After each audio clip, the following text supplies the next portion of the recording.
الفيديو ده هنشرح ال KNN أو ال K nearest neighbor. طيب إيه هو ال KNN؟ ال KNN هو simple machine learning algorithm بيستخدم في ال classification و regression process. طيب وهو شائع الاستخدام. طيب هو ال KNN ده بيشتغل إزاي؟ لو افترضنا إن دي الداتا اللي موجودة عندي، البوينتس اللي باللون الأخضر دي تتبع كلاس A، البوينتس اللي باللون الرمادي الفاتح دي تتبع كلاس B، وجي عندي new example محتاج أعمل له classification. أنا عايزة أعرف هو بيتبع أنهي كلاس A ولا كلاس B. أول حاجة ال KNN هيعمل إيه؟ هيحسب ال distance ما بين البوينت الجديدة دي وباقي البوينتس اللي موجودة في الداتا. طيب بعد كده هيختار أقرب key points للبوينت اللي أنا محتاجة أعمل لها classification دي، والkey points دي أنا بسميهم ال neighbors أو الجيران، وبعتمد عليهم في ال decision اللي أنا هاخده. ودي فكرة اسمها ال majority voting. يعني إيه؟ يعني أنا لو افترضت مثلا إن أنا هاخد أو حسيت ال K دي equal 3، فأنا هعتمد على 3 points في ال decision اللي أنا هاخده ده. لو 2 منهم مثلا بيتبعوا كلاس A والتالتة بتتبع كلاس B، خلاص النقطة اللي أنا محتاجة أعمل لها classification دي هتاخد برأي الأغلبية majority voting، فهي هتتبع كلاس A. الفكرة الأساسية في ال KNN إن هو بيعتمد على ال distance، يعني كل ما ال distance قل ما بين 2 points كل ما زادوا تشابه. طيب ال KNN بنقول عليه non parametric. ليه بنقول عليه non parametric؟ لأن هو ما بيفترضش distribution معين للداتا، وكمان بنقول عليه lazy learner. ليه بنقول عليه lazy learner؟ لأن هو ما بيعملش training فعلي، هو بيستنى sample جديدة محتاجين نعمل لها classification، أو بيستنى وقت ال prediction، وبعد كده بيقيس ال distance ما بين النقطة الجديدة دي وما بقية النقط اللي موجودين في الداتا، بيكمل بقى اللي هو الخطوات بتاعة ال KNN. فعشان كده احنا بنعتبره برضه أو بنقول عليه instance based method. طيب ايه بقى ال K في ال K nearest neighbor أو معنى ال K دي؟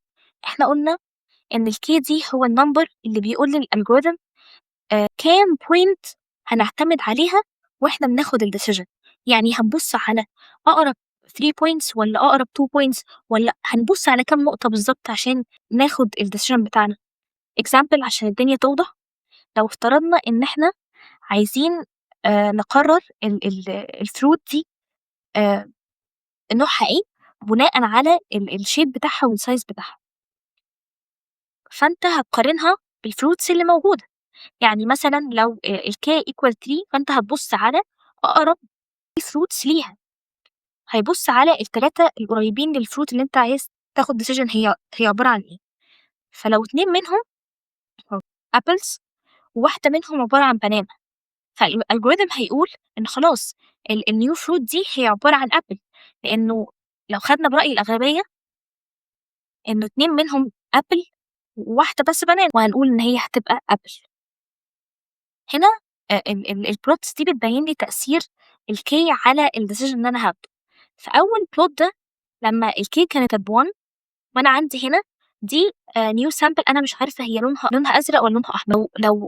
لو خدنا راي نيبر واحد بس وهو الاقرب ليها، هنقول انه خلاص لونه احمر، فهي كمان هيبقى لونها احمر. وخلي بالكم انه الكي القليله بتسبب انه الموديل يبقى بي اوفر فيت، او ممكن الموديل يبقى بي اوفر فيت. مش ولو الكي مثلا خليناها 3، فهنبص هنلاقي 2 منهم ازرق وواحده بقت مر، فهناخد رأي الأغلبية، فهي النيو سامبل دي هتبقى لونها أزرق. لو خدنا 4 نيبرز، 4 جيران، وبعدين عملنا بوتنج، فهنلاقي منهم 2 أزرق و2 أحمر، دي بقى حصلت فيها حالة التعادل. فأنا هنا ما بقتش عارف أحدد أختار إيه، عشان كده بيقول لك وأنت بتختار النمبر أوف كي أو نمبر الجيران النيبرز، النمبر بتاع النيبرز يبقى زوجي، لأن عشان ما تحصلش حالة التعادل اللي حصلت دلوقتي دي، فالأحسن إن أنت تختار odd number يعني. يبقى إحنا عرفنا من المثال اللي فات ده أهمية اختيار الكي على الديسيجن اللي أنا باخده. ساعات الداتا بتبقى فيها نويز وفيها outliers، وساعتها استخدام قيمة كبيرة للكي بتخلي البريدكشنز مور ستيبل، تبقى مستقرة أكتر، إن أنت بتعتمد على عدد بوينتس أكبر في القرار بتاعك. البريدكشنز بتبقى more stable، بتبقى مستقرة أكتر. بس ساعات بقى لما تكبر النمبر اوف كيس بتبقى كبيرة شوية too large، ساعات الموديل بيبقى simple قوي وبينسى الباترنز المهمة في الداتا، وده بنسميه underfitting. عشان كده الكي المفروض انت تختارها بحرص. طيب حد هيقولي طب انا ازاي اختار الكي بحرص، او ازاي اختار الاوبتيمال كي، احسن قيمة للكي اختارها ازاي؟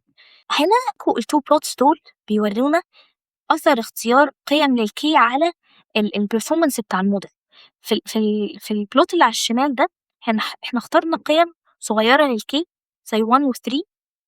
فلما بنختار قيم صغيرة للكي ده بيسبب انه الموديل يطلع بأوفر فيت، وانتوا شايفين هنا الديسيجن باوندري ماشي على البوينتس بالظبط، فهو هنا حافظ النويز والتفاصيل اللي مش مهمة في الداتا.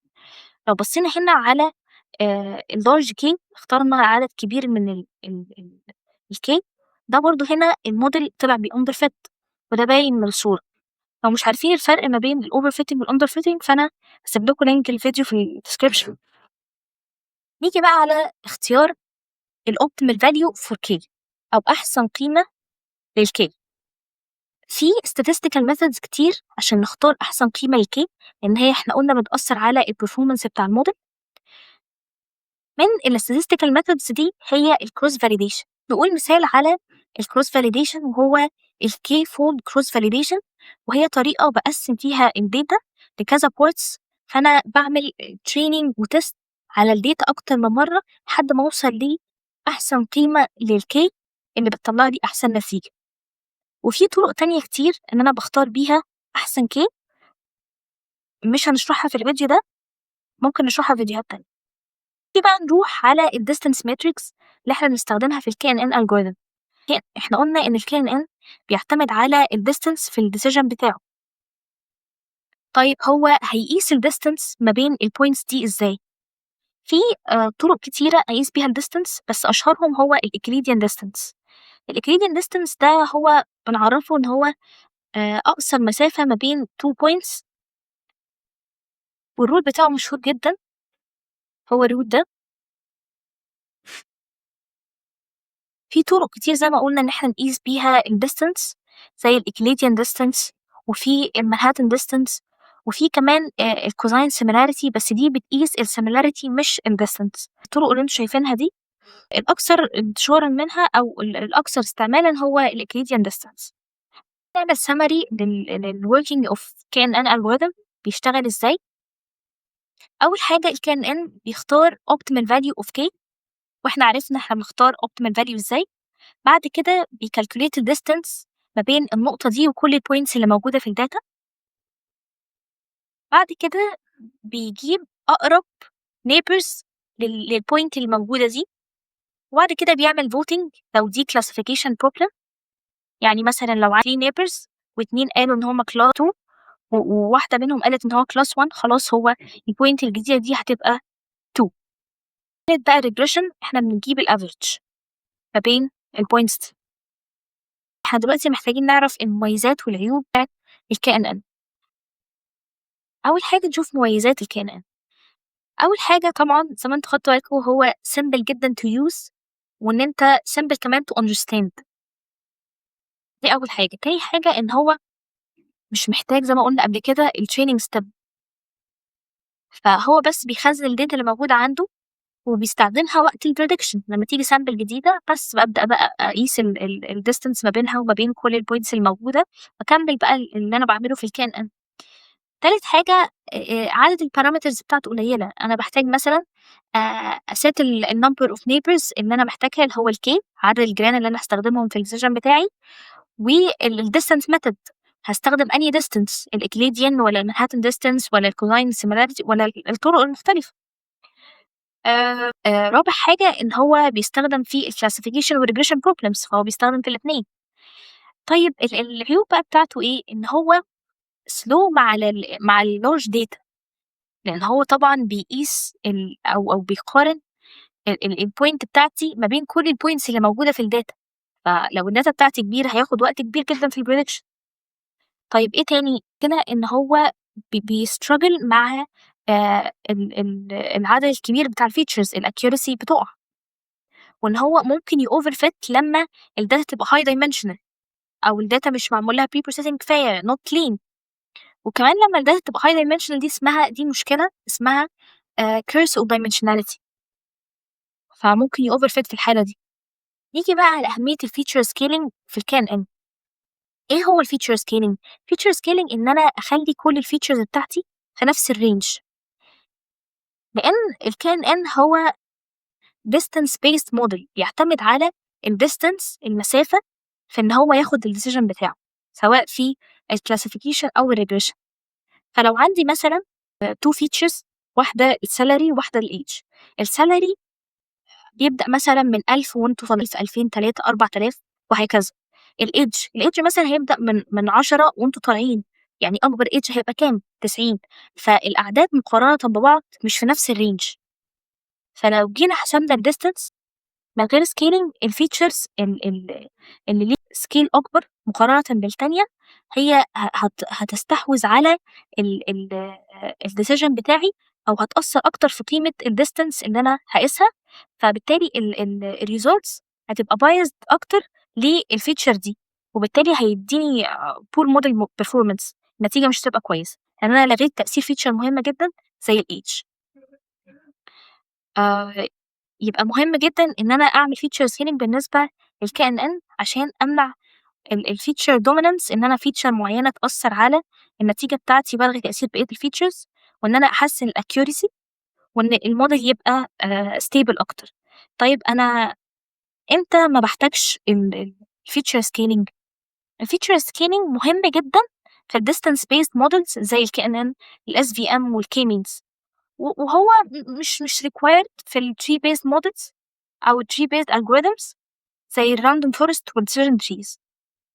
طيب احنا ممكن نعدي بسرعة على ال common scaling techniques في ال KNN. في ال normalization أو ال min max scaling. ده بيعمل ايه؟ في الغالب بيخلي ال features في range ما بين ال 0 وال 1.